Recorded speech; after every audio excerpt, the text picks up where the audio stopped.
Welcome wrestling fanatics and connoisseurs to the adrenaline-fueled world of extreme wrestling as we plunge into the depths of the ECW Iceberg. Join us on a journey through the iconic moments, controversial figures, and hidden gems that define the extreme and sometimes dangerous legacy of extreme championship wrestling.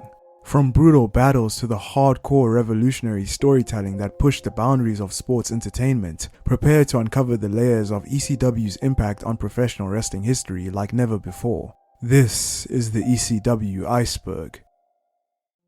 And we're starting off at the tippity top of the iceberg, Tier 6, with our first entry on Tier 6 being the mass transit incident.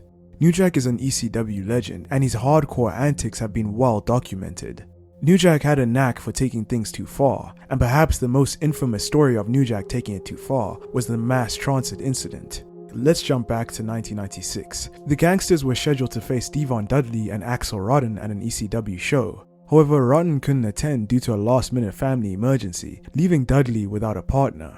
A rookie wrestler named Eric Koulos convinced ECW owner Paul Heyman to let him be Axel Rotten's replacement. What Heyman didn't know was Koulos lied about his age, telling Heyman that he was 21 when he was in fact only 17. His inexperience showed as Koulos, who wrestled under the name Mass Transit, approached New Jack backstage to talk about the match. Now, for those who may be unaware, wrestling is built on respect for the veterans, and an aspiring wrestler approaching an experienced pro with ideas for a match could be seen as disrespectful. Koulos asked New Jack if he could get some offense in and even put New Jack through a table.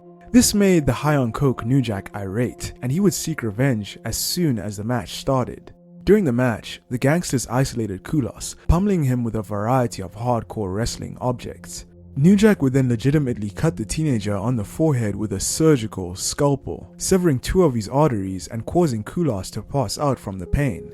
The boy's father tried confronting New Jack after the incident, but without success. New Jack was later sued by the Koulos family, but the case was dismissed after the true details of the case came to light.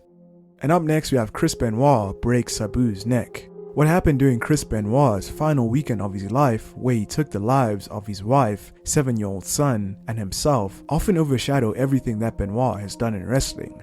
However, in the mid-90s, Chris Benoit wrestled for ECW, and in ECW, he injured Sabu very seriously.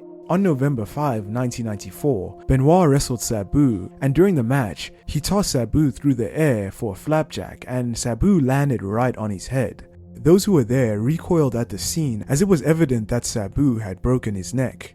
Medical personnel rushed to Sabu to treat him, and later on at the hospital, it was confirmed that he had indeed suffered a broken neck. Benoit felt bad about this, but he wasn't allowed to forget the incident because Paul Heyman nicknamed Benoit the Canadian Crippler for this incident, and that was a nickname that stuck to Benoit for the rest of his life. And up next we have Steve Austin. In the early 90s, Steve Austin wrestled for WCW, and even though he achieved some success in that company, he ultimately was booked very poorly and was unceremoniously fired by WCW in 1995. Seeing that Austin was a free agent, Paul Heyman decided to bring Steve Austin into ECW, and Heyman saw potential in Steve Austin that WCW couldn't see. Heyman was able to tap into Austin's anger from his WCW exit and allowed him free rein to cut a series of promos that were the beginnings of the Stone Cold Steve Austin character. Austin had a field day ripping apart Eric Bischoff, Hulk Hogan, and WCW in general. The creative freedom Heyman allowed Austin reignited a fire inside of him. Heyman wanted to book Austin at the top of ECW, but he didn't stay long in ECW, as after just wrestling 2 matches for the promotion, WWE came calling, and so he signed with them. In WWE, the character that he started in ECW blossomed fully, as Stone Cold Steve Austin became a true megastar during the Attitude Era. And up next we have Paul Heyman secretly being paid by Vince McMahon.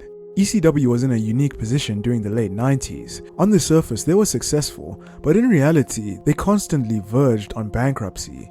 Paul Heyman managed to keep ECW afloat with the help of WWE's Vince McMahon. Jim Ross revealed that WWE sent monthly checks to Paul Heyman for $50,000. Paul Heyman himself confirmed this too and revealed that Vince McMahon also gave ECW multiple loans, with the biggest one being a $500,000 loan in the year 2000.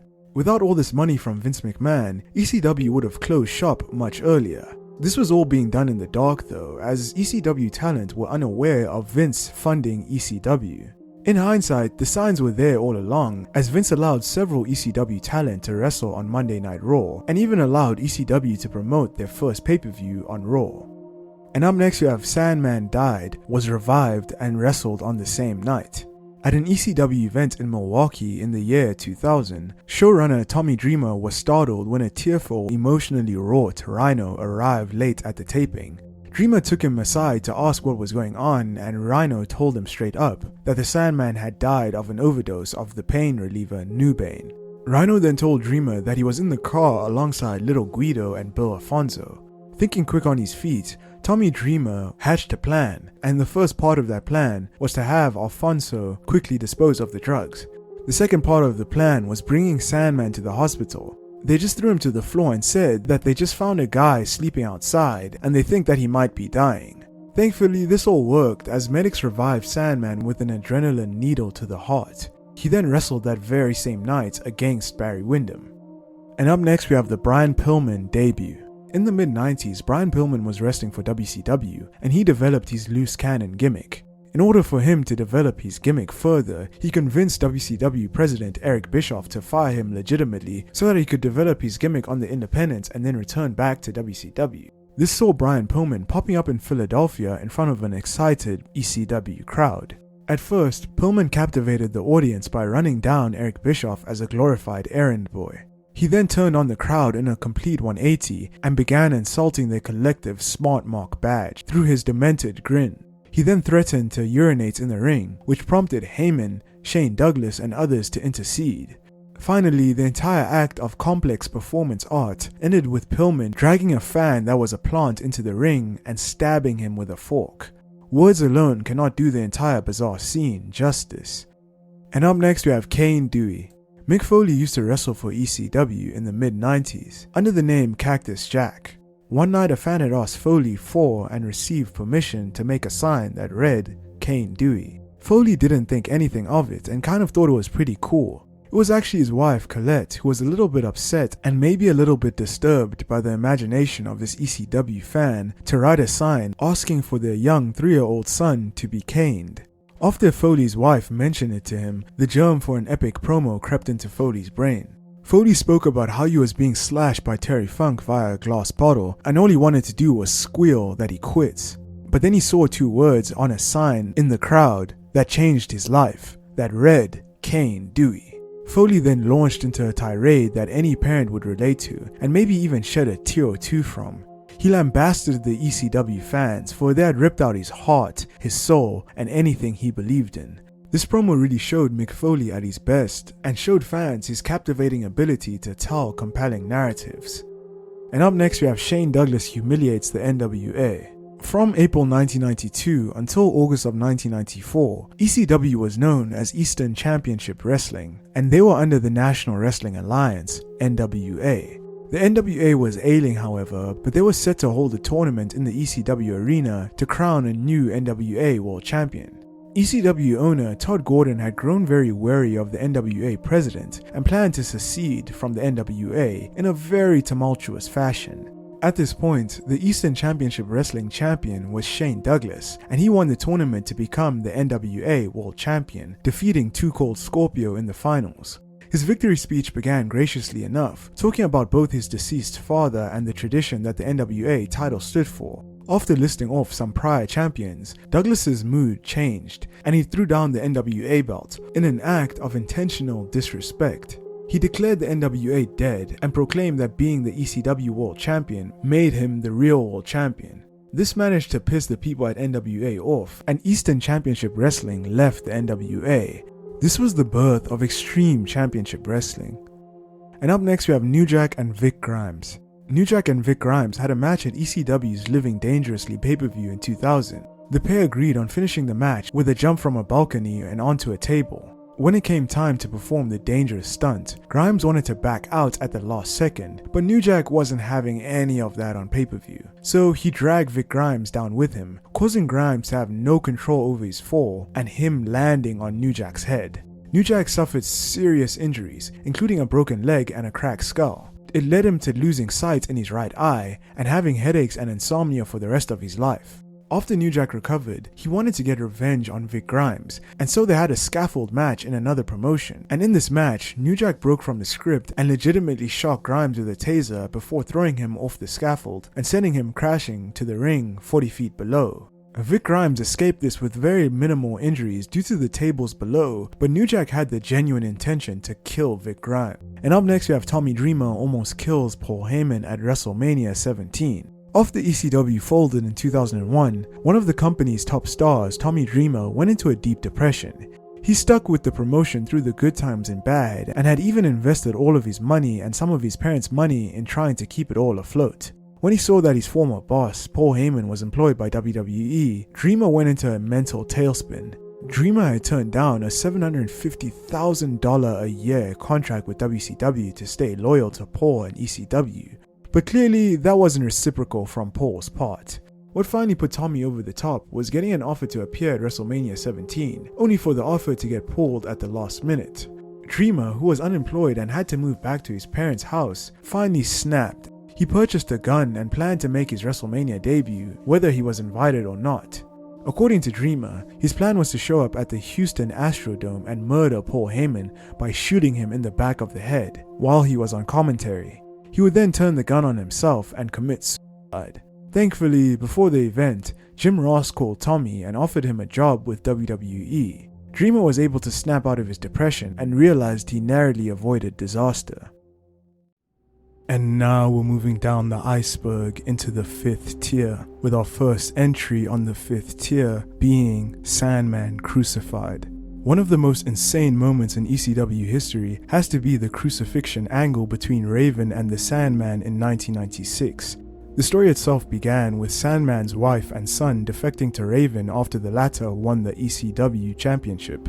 Raven got Sandman's son to forsake his own father and follow in his footsteps as he unleashed a barrel of psychological abuse to the Sandman. During the midst of this heated feud, the Sandman and his son eventually made their way back to each other after Sandman's son helped his father out during a match. However, this feel-good moment didn't last long as Raven showed up with his flock and smashed a Singapore cane into Sandman's head. Following this, flock members Blue Meanie and Stevie Richards fastened Sandman to a wooden cross and carried him out of the arena. Fans who were Christians didn't take too kindly to this, and there was a lot of backlash towards this angle. The backlash was so severe that it led Raven to issue a half-hearted apology for offending Christian fans' religious sentiments.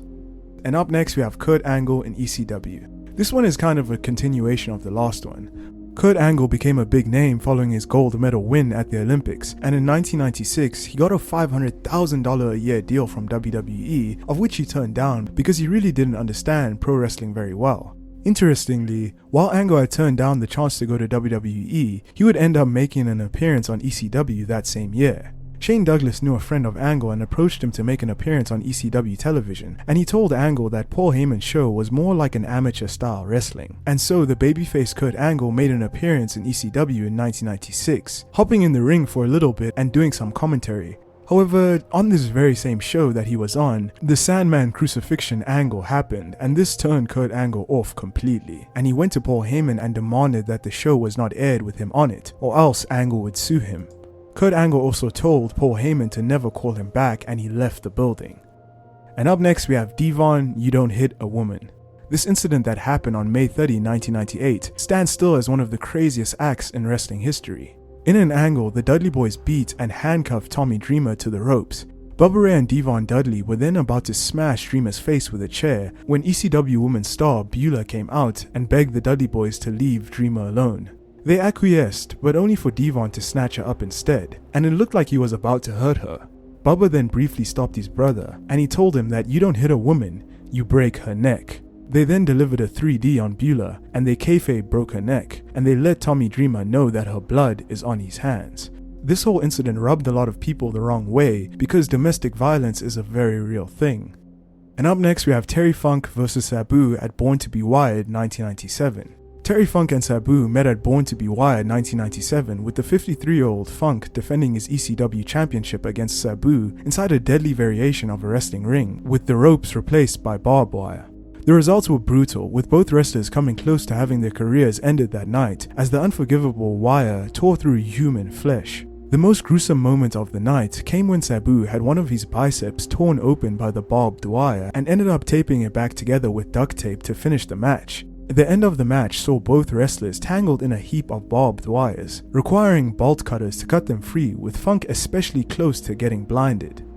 And up next we have Tommy Dreamer takes 10 lashes. In 1994, Tommy Dreamer was the ECW equivalent of mid-2010's Roman Reigns, a pushed wrestler that fans had zero interest in rooting for. At the time, Dreamer was a pretty boy and his friendly, nice guy demeanor was a turn-off for the ECW crowd. Paul Heyman then came up with an idea to get Tommy Dreamer over, and all that it required was some sacrifice. Tommy Dreamer lost the match to the then heel Sandman, in which the loser would have to submit themselves to 10 lashes with a Singapore cane. Some fans delighted at the idea of Dreamer being beaten bloody, but something special happened. In one of the most disquieting scenes in wrestling history, Dreamer took his beating like a man, refusing offers from Nancy "Woman" Sullivan, who was Sandman's valet, to escape the beating by kissing her feet in gratitude. He refused and took all 10 skin-ripping blows with the Singapore cane, then defiantly asked an unnerved Sandman at the end, "Is that all you got?" This showed the ECW audience that Tommy Dreamer had some serious balls, and afterwards Tommy Dreamer became a fan favorite. And up next we have fans collapse the ring. In the early years of ECW, there was one incident that kick-started the whole fan involvement aspect of ECW, and the moment did not end so well. The Public Enemy had just made their ECW debut and emerged victorious. Eager to celebrate, they did so but wanted to share the moment with their fans, so they invited the crowd into the ring. An uncapped number of fans piled into the ring screaming, dancing and celebrating, and consequently the ring collapsed. It was truly a crazy scene, but one which miraculously didn't result in any injuries for the fans. And up next we have Paul Heyman shoots on TNN. One major aspect of ECW's downfall could come from their horrible television deal with TNN before they became Spike TV. ECW was getting very little promotion and hype from TNN when they first premiered in 1999, and TNN constantly censored their content. And as time went on, it was very clear that ECW hated TNN, as there was constant jabs at TNN from ECW. However, it all came to head on June 2, 2000, when ECW owner Paul Heyman decided that he had had enough, and he declared war on TNN in a shoot promo. He criticized TNN for giving them very little promotion and censoring them, and he also goaded TNN to kick them off the network. Paul Heyman also criticized TNN for being in talks with WWE to have WWE on their network. And around the time Raw is War debuted on TNN, ECW was officially kicked off the network. This was one of the most legendary moments of ECW's run. And up next we have Sandman dropping acid before a pay-per-view. Before ECW's 1997 November to Remember pay-per-view, the Sandman dropped 2 tabs of acid. He had a match with Sabu, but Sandman was tripping balls. The Sandman was tripping so much that he thought Sabu was Godzilla, and he kept calling him a lizard during the bout. This match was not the match for someone to take acid before, as it was a very dangerous match. Sabu basically had to fight for his life against a man who was on acid. And up next we have Sabu no-shows. In 1995, Sabu was simultaneously a popular staple in ECW as well as one in Japan. While wrestling for New Japan Pro Wrestling, Sabu made 4 to 5 times more than he would in a match in ECW. In April of 1995, Sabu was booked to take part in the main event of ECW's big show, 3-Way Dance, but there was an unfortunate conflict. Sabu was also booked for a date with New Japan Pro Wrestling at the same time, but he claimed that he could hop on a plane after the Japan show and fly out to Philly, which was physically impossible, seeing that he only arrived in Philadelphia 10 hours after the event had concluded. Because Sabu was not there, Paul Heyman replaced him with Rick Steiner, and he was so angry that he came out to the audience to inform the fans that he was firing Sabu via a vicious promo. Sabu and Heyman eventually patched things up, and Heyman brought Sabu back later that same year. And up next we have the chair shot heard around the world. Raven and Tommy Dreamer's feud was one of the greatest feuds in ECW history. Their feud dated back to their childhood in kayfabe, and it invested fans heavily. Early on during their feud, they had a segment in which Tommy Dreamer handcuffed Raven to a cage and smashed a steel chair on his head. This steel chair shot was so vicious that it ended up breaking the chair. This chair shot got so famous that it was considered the chair shot heard around the world, and it helped to catapult their feud to new levels. This happened in 1995 before the Attitude Era, so seeing extremely stiff chair shots like that was new to fans. Tommy Dreamer has even said in interviews that he feels bad that he gave Raven such a stiff chair shot because he feels that the chair shot contributed to Raven's health issues later on in his life. And up next we have the ECW Arena fire. In 1995, ECW was holding an event at the ECW Arena in Philadelphia. The event gained infamy in the match between Cactus Jack and Tommy Dreamer. In this match, there was a stunt involving a steel chair wrapped in a towel that was set on fire, and it ended up engulfing Terry Funk and a fan in flames, causing major panic among those in attendance that led to a stampede. No footage of the incident has ever been publicly released, with ECW claiming during a litigation case involving the injured fan that the tape was accidentally erased the following week. If it still exists, it is likely within WWE's tape library, as WWE purchased ECW's assets and its tape library in 2003. However, given the context of the incident, it is highly unlikely that it will end up on the WWE network. And now we're moving down the iceberg into Tier 4, with our first entry on Tier 4 being the Dudley Boys almost started a riot. At ECW's Heatwave 1999, the Dudley Boys were scheduled to defend their ECW Tag Team Championships against Spike Dudley and Balls Mahoney, but the drama of this night starts before the match even happens. The Dudley Boys were irate, making their way down to the ring, and in the ring, Devon Dudley told the crowd to shut the F up before handing the mic to Bubba Ray. Bubba's portion of the promo is particularly barbed and launches insults at the Crowd City, a man in a Hawaiian t-shirt, a mother and a daughter pairing, and a woman that he refers to as a Skankosaurus. Bubba Ray then dares the crowd to attack him, and when he sees a rowdy big guy in the front row, Bubba smells blood in the water. Bubba gets out of the ring, gets right in the audience member's face, and dares the guy to hit him. The guy in the front row just mouths off, but Bubba wasn't done yet. He grabs a drink from a woman in the front row, and he throws it in the guy's face. Then the woman he stole the drink from starts shouting at Bubba and then literally spits in his face, to which Bubba calls her a $5 whore. Things were tipping over at a fast rate, and the crowd were getting rowdier and rowdier to the point where a riot almost started. Luckily a riot didn't start and they had their match as planned. And up next we have fans S.A., Francine and Beulah. Former ECW valet Francine and Beulah got into a catfight that got completely out of control. According to Francine, the two women were having a scripted catfight when they decided to go over the safety railing and into the crowd. Francine said that some fans decided to take it upon themselves to start groping the women and taking articles of their clothing. Francine said her and Beulah tried their best to keep kayfabe, but realized they were being seriously violated and were in danger. Luckily, ECW security team got to them and rushed them to the backstage area. Francine said that she would never do that spot again, and she lost a lot of respect for some of ECW's fan base for a time. And up next we have the Sandman whips out his member in the middle of the ring. During the dying days of ECW back in 2000, the Sandman was scheduled for a match at an untelevised house show. Before the match even started, Sandman entered the ring in absolutely no shape to compete. From all accounts, the Sandman was completely drunk and acted inappropriately. When he came to the ring, the Sandman got on the microphone and cut a garbled, incoherent promo that nobody could understand. He then attempted to grab female wrestler Jazz and allegedly started to grope her in front of the live crowd.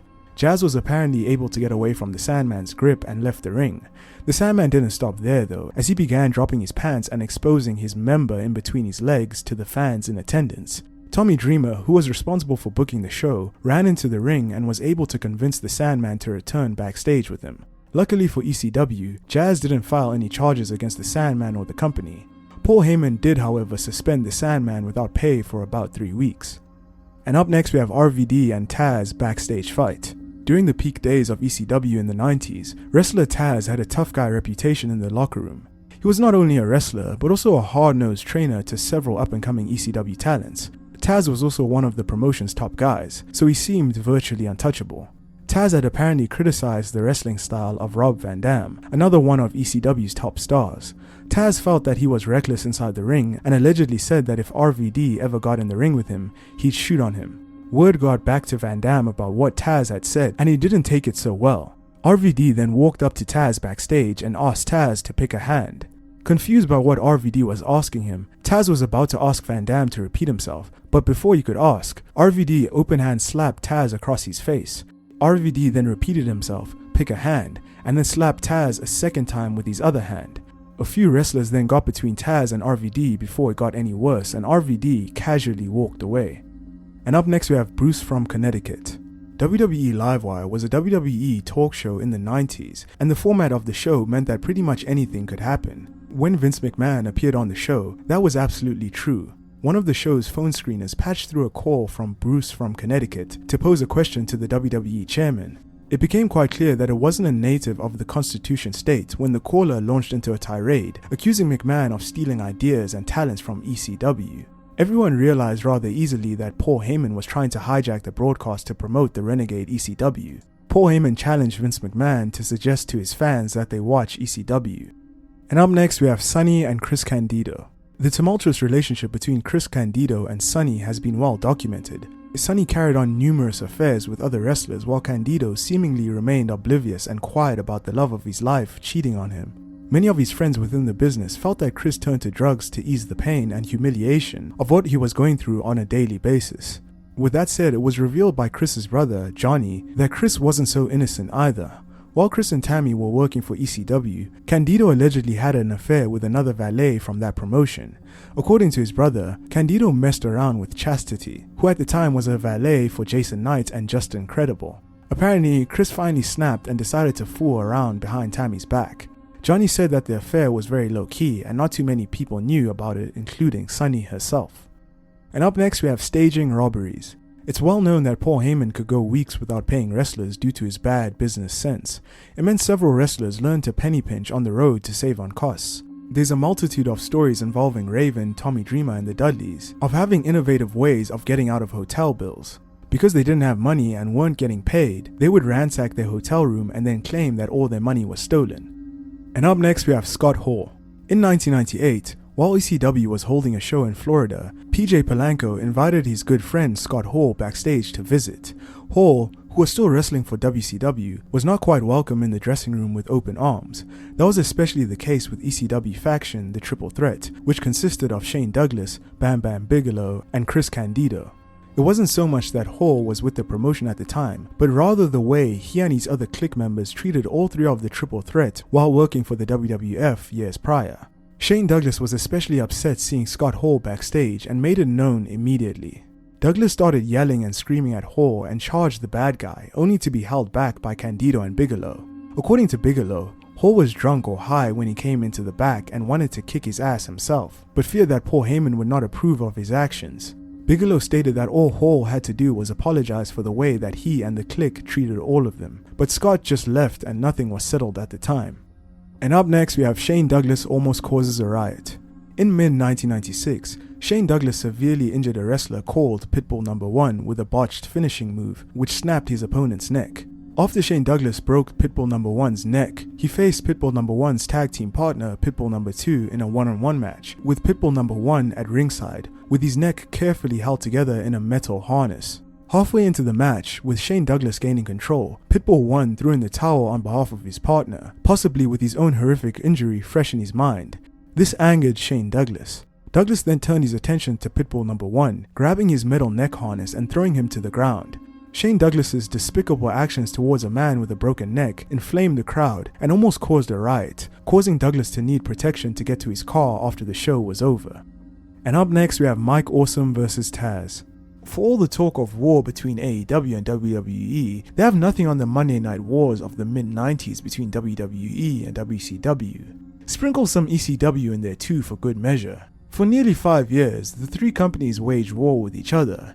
On one fateful night, all three promotions had their legal teams find a way to converge on the Forbidden Door, when a contracted WCW wrestler defended the ECW title against a contracted WWE wrestler inside an ECW arena. In late 1999, Taz had left ECW and signed a contract for WWE, and Mike Awesome left ECW and signed for WCW while being the ECW World Champion. Paul Heyman arranged that Taz face off against Mike Awesome for the ECW World Championship, and Taz won the match. This is the real Forbidden Door.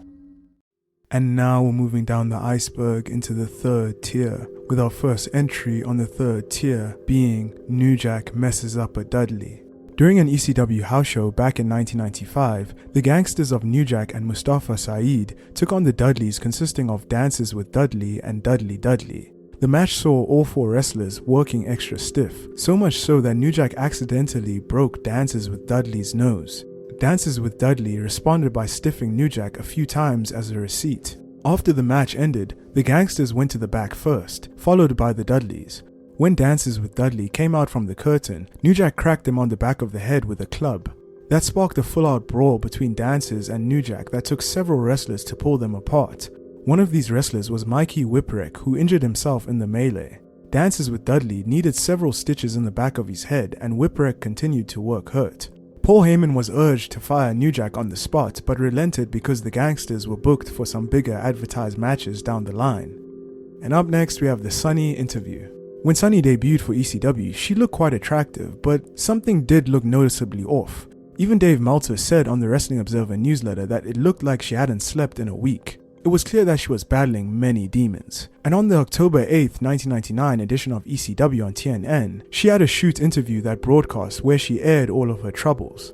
The interview brought Sunny to tears after talking about some difficult topics, including how she handled her fame in WWE, while also discussing the death of her aunt when she was 16. She also talked about how she had been struggling with prescription drugs and alcohol. Looking back at this interview, it's especially eerie considering the path that Sunny has gone down, as she faced substance abuse for years and years after this interview. It all came to a head in 2022 when she was driving under the influence of alcohol and marijuana, and she crashed into a 75-year-old man's car, thus killing him in the process. She was sentenced to 17 years in jail for this offense. And up next we have Sandman almost gets Francine arrested. While on the road traveling to an ECW show, about 8 wrestlers and personnel decided to split a large taxi van to take them to the hotel. On this taxi van were the Sandman and Francine. The driver of the van was of Indian descent. The Sandman allegedly started making racist jokes at the expense of the driver. The driver took offense to the alleged racist comments and drove the van back to the airport. The Sandman and the driver then began having a verbal altercation. The driver then called the police, which prompted the Sandman to approach manager Francine and ask her to hide some drugs he was carrying with him. Francine agreed and hid the drugs in her bra and panties. When the police arrived, they brought a canine with them. Francine saw the dog and understandably panicked. The Sandman explained to the cops that they were all wrestlers trying to get to a show. The cops then decided to end the situation by having the wrestlers call for another cab. They put the dog back in the police vehicle, and when the new cab arrived, Francine quickly ran to the other cab with Sandman's drugs still on her.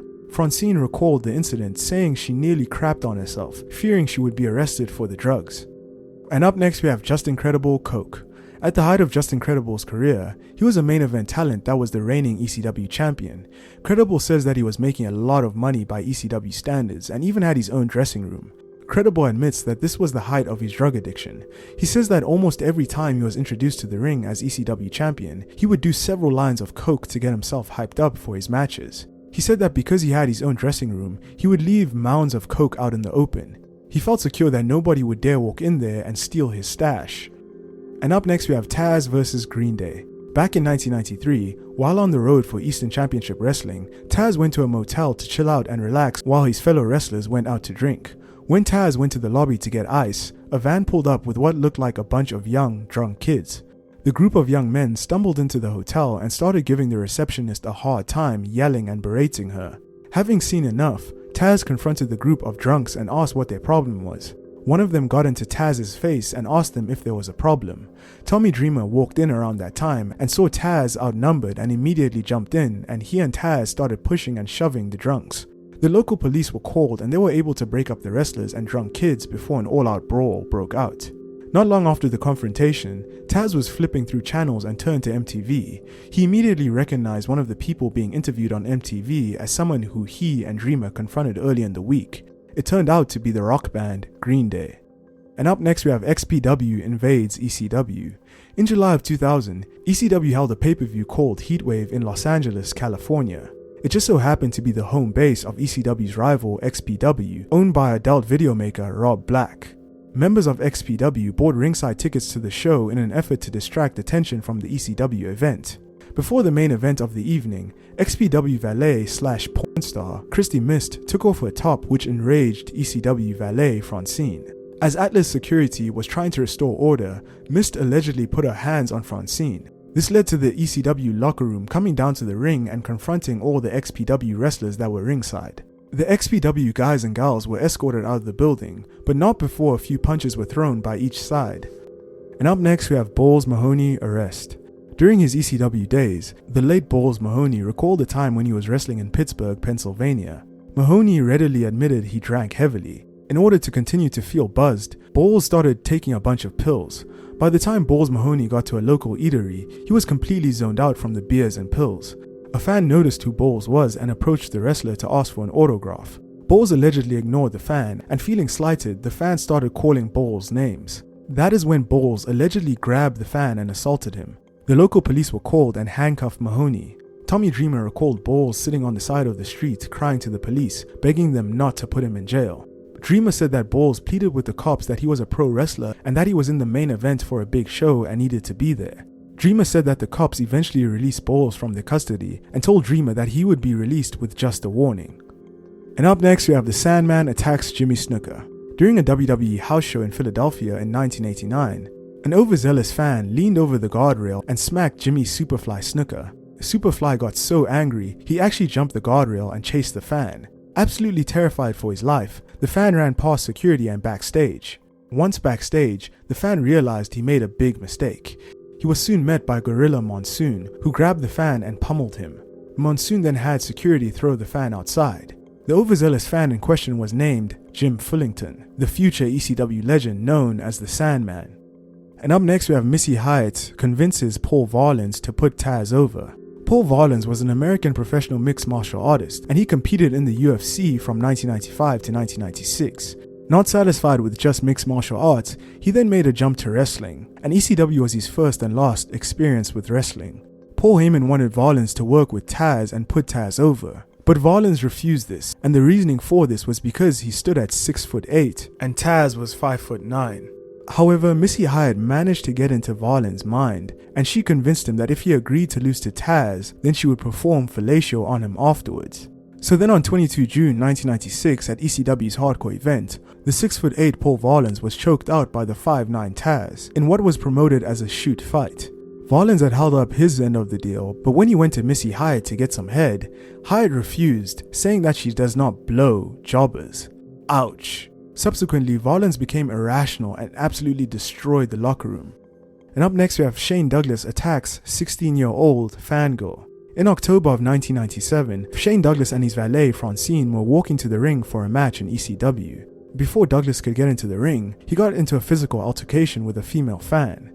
The female fan was a 16-year-old who blew cigarette smoke at Shane, and then he turned around and he spit at her. She then spat at him back, and that's when Douglas punched her in her ribs and in the face. She was left with a few bruises, and the police were called and they arrested Shane Douglas on assault charges. Shane Douglas pled not guilty to the assault charges, claiming that the fan was the instigator in the incident.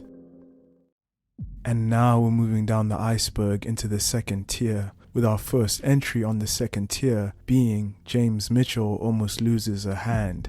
In the year 2000, ECW manager, the Sinister Minister James Mitchell, was severely injured at an ECW show.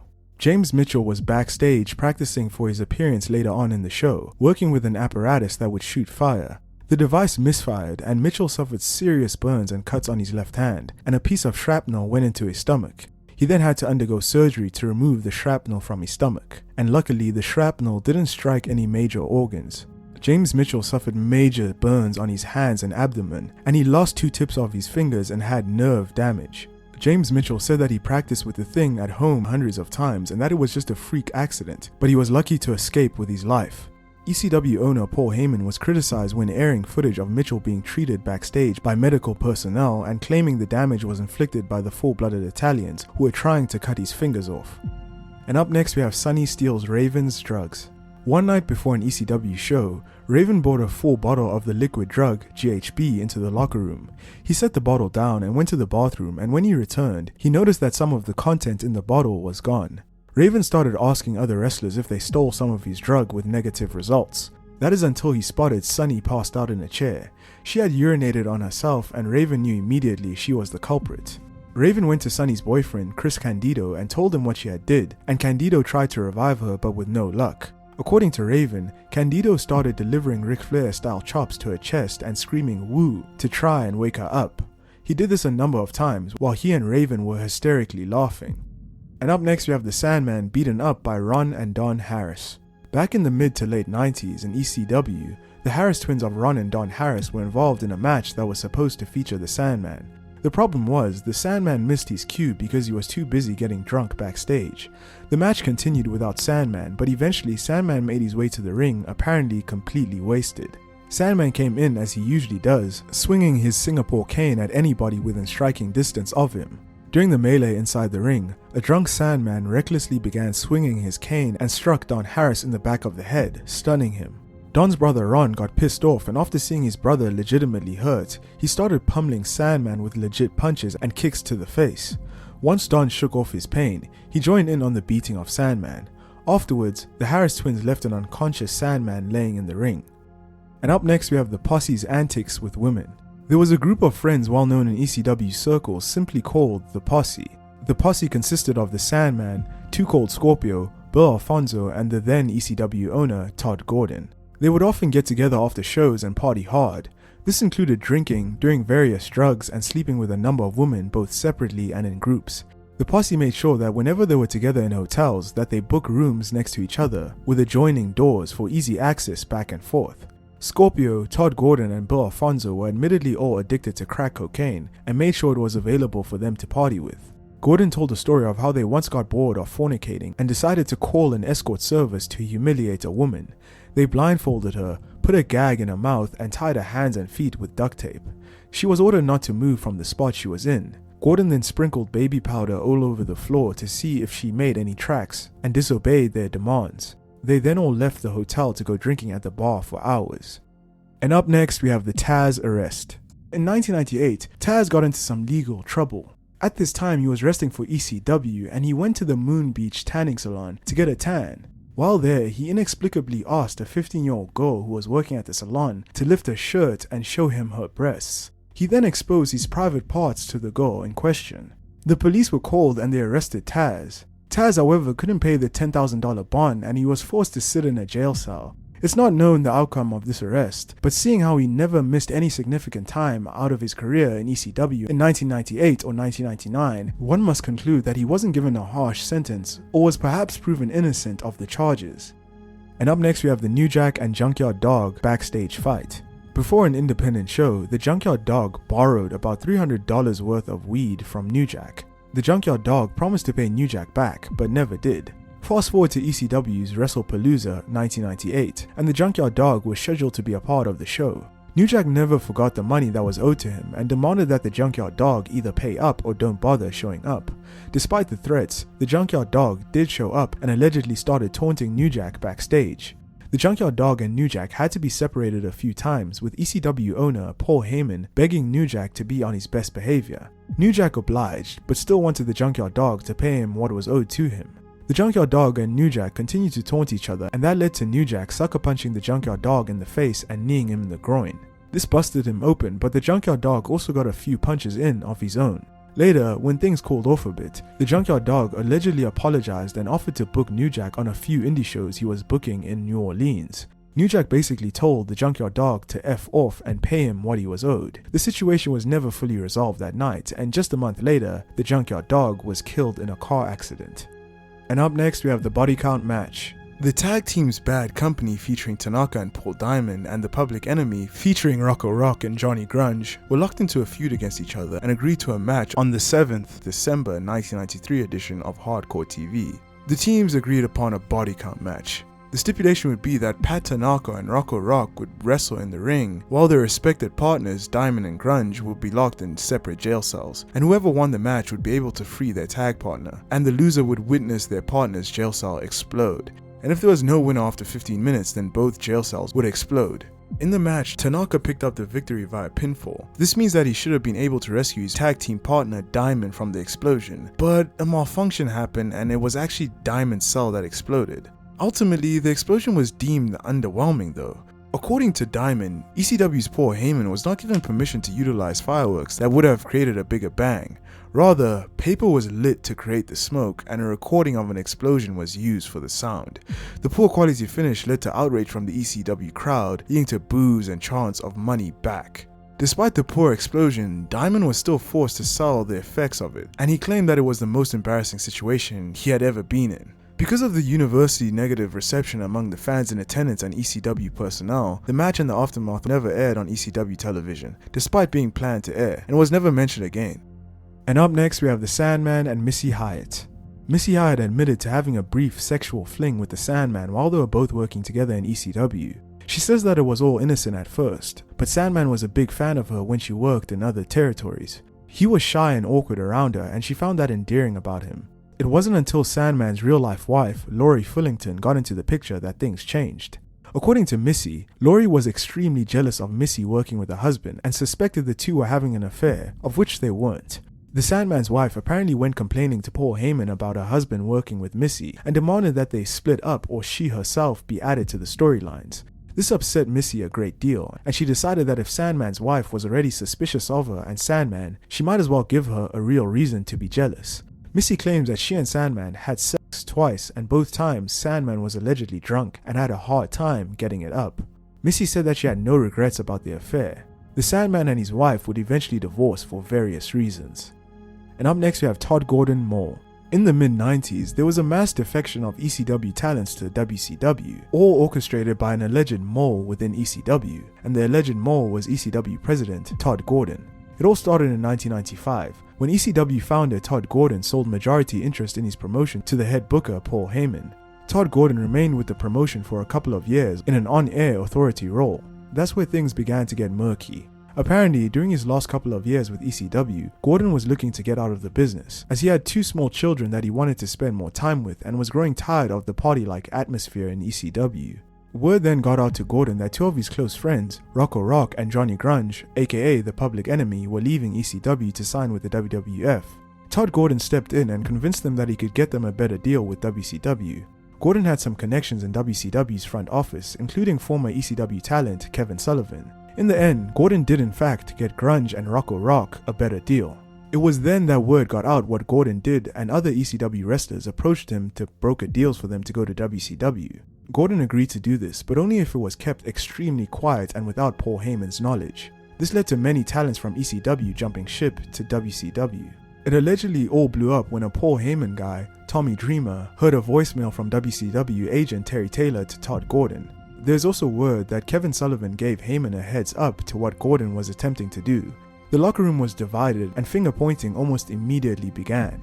Heyman sent out ultimatums to his staff and crew and fired Todd Gordon. And up next we have Raven busted with a 15-year-old. During his days in ECW, Raven brought 3 girls back to his motel room. According to Raven, he had sex with 2 of the women while the other was a 15-year-old girl that just slept there. One of the 2 adult women were rumored to be ECW ring announcer Joel Gertner's wife. Regardless of who the 2 adult women really were, there was an issue of a 15-year-old in that same room. Police were called, and when they showed up to the room, Raven was naked and the underage girl was still in there with him. Raven was arrested, and after a few hours of questioning, the police determined that there was no real evidence of sexual misconduct with the teen, and he was subsequently released.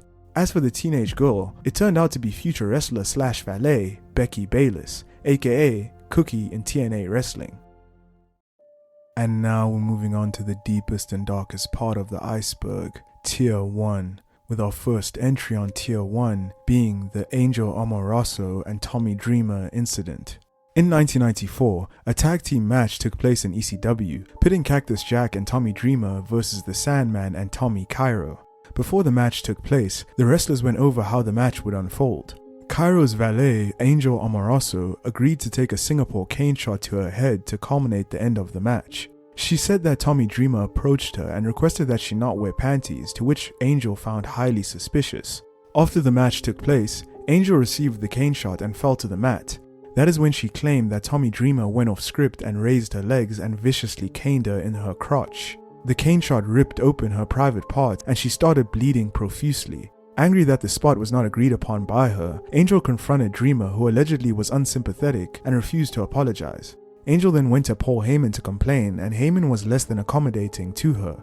She claims that Heyman made all kinds of excuses to defend Dreamer and made her feel horrible. After the show, Angel went to the hospital and she says that her private part is now permanently deformed because of the incident involving Tommy Dreamer. And up next we have Ron and Don Harris as Nazis. Ron and Don Harris performed in many promotions like ECW, WCW, and WWE. During their run in ECW though, the two brothers decided to get SS tattoos on their arms, and this meant that the brothers were openly neo-Nazis. When they showed up in ECW with these tattoos, they were very proud of them, but the ECW locker room didn't take too kindly to them. Their tattoos displeased Raven, Sandman and New Jack, and they reported it to Paul Heyman, who fired the brothers from ECW. And up next we have Missy Hyatt causes a suicide. During her ECW days, Missy Hyatt allegedly went to a police station all hopped up on pain pills, claiming that she was lost. When a detective asked if she was on any type of medications, Hyatt apparently dumped the contents of her purse on a desk. In her purse were allegedly various pills, drug paraphernalia, and forged prescriptions. The detective asked Missy about the drugs, and she apparently reported a doctor for writing her numerous prescriptions. It was discovered the unnamed doctor in question had written her and other wrestlers over 2,000 phony prescriptions. Police went after this doctor, and the doctor allegedly committed suicide soon after he was discovered as the culprit. And up next we have Fan interrupts Rick Rude tribute. Ravishing Rick Rude had a brief stint in ECW in 1997, but just 2 years later he died of an overdose, and this shocked the wrestling world. Tributes poured in from all corners of the wrestling industry, and ECW held a 10-bell salute to honor Rick Rude. However, a fan in the front row, sitting next to his mom, interrupted this 10-bell salute, and he soon found out that that was a huge mistake. Bubba Ray Dudley proceeded to cuss the man and his mom out, and gave the man and his mom threats of violence. ECW owner Paul Heyman then marched down to the ring and gave the man and his mom their refund, and told them to get the F out of the arena. And so the fan and his mom were forced to leave by the security. And up next we have Disney almost bought 49% of ECW. According to Paul Heyman, Disney nearly bought into ECW, and this would have been something that would have helped the fledgling wrestling promotion get pay-per-view money and back on pay-per-view in general. ECW was having issues gaining pay-per-view deals after being compared to the controversial Ultimate Fighting Championship. Paul Heyman revealed that ECW almost had a 49% interest purchased by and a pay-per-view distribution scheme handled by Disney. Paul Heyman said that it was a very real discussion, and the negotiations were advanced up to a point where Disney were going to create a new subsidiary to run ECW pay-per-views. Paul Heyman said that it got all the way up to the vice chairman of Disney, but at the last second they declined because ECW was a little too non-Disney for Disney. And up next we have the death of Mike Awesome.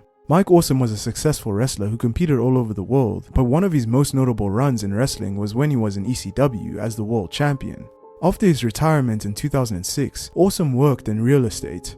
Around the same time, his marriage to his wife began falling apart. One day in 2007, his wife told Awesome that she was leaving him. This apparently caught Mike Awesome completely by surprise, as he thought that the marriage was fine. The two argued, and Awesome allegedly grabbed his wife by her throat and threw her up against the wall. She wound up calling the police, and they arrested him on charges of domestic violence. While in jail, he called his wife, and she allegedly told him that she hated him and was divorcing him and taking their 2 children with her. Awesome returned home to find an empty house with much of their money and belongings all gone. Reports say that she also went as far to throw away and destroy some of his personal possessions. Completely despondent, Awesome committed suicide by hanging himself. He was just 42 years old. And up next we have the Taipei Deathmatch. In the early days of ECW, some of the most violent matches took place, but no other match was crazier than the Taipei Deathmatch between Axel and Ian Rotten. They were a tag team known as the Bad Breed, but after losing a match to the Pitbulls, the tag team was forced to break up. Their feud reached its apex at Hardcore Heaven 1995. They fought in a Taipei Deathmatch where both competitors dipped their taped fists up in glue and then glass. From there, they proceeded to beat and bludgeon one another with glass-covered fists. The brothers were so bloody that most of the pictures you'll find on the WWE website of this match are in black and white. This match served as a testament to the carnival-like nature of the wrestling industry, where the well-being of performers was sacrificed in the pursuit of fame. Furthermore, it was evident that ECW had habituated its audience to violence, necessitating the creation of increasingly outlandish stipulations to outshine previous endeavors. And up next we have Leatherface. This Leatherface is not to be confused with the Leatherface who wrestled death matches in Japan. The Leatherface in question was an alleged ring rat, also known as a groupie, who attended many ECW and independent shows in the Northeast during the 1990s. According to former ECW star Danny Doring, he once witnessed Leatherface giving a number of ECW stars fellatio backstage while he watched. One of the reasons Doreen didn't participate in the oral gratification was supposedly because she had a chipped tooth and continually cut the private parts of the wrestlers she was giving fellatio to with said tooth. The sinister minister James Mitchell also recalls a Leatherface story in which she was backstage and wanted Mitchell to play with her enormous boobs.